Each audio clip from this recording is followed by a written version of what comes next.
रामचरितमानस में परशुराम जी का एक और प्रसंग वर्णित है।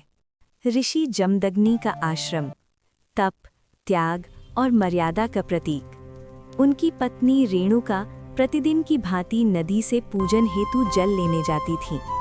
ये उनका नित्य नियम था।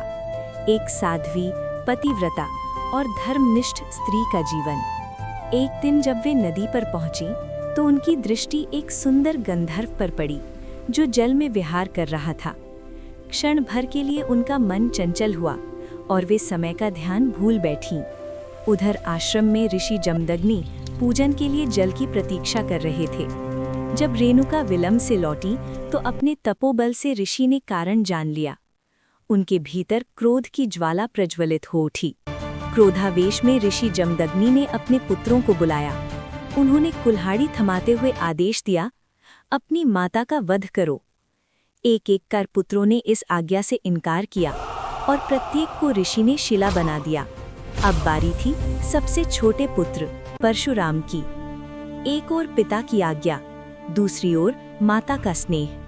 परशुराम जानते थे यदि वे इनकार करेंगे तो वे भी शिला बन जाएंगे, और यदि आज्ञा का पालन करेंगे तो पिता प्रसन्न होकर वरदान देंगे। गहन विचार के बाद परशुराम ने कुल्हाड़ी उठाई और पिता की आज्ञा का पालन करते हुए अपनी माता का वध कर दिया। ऋषि जमदग्नि प्रसन्न हुए। उन्होंने परशुराम से वरदान मांगने को कहा।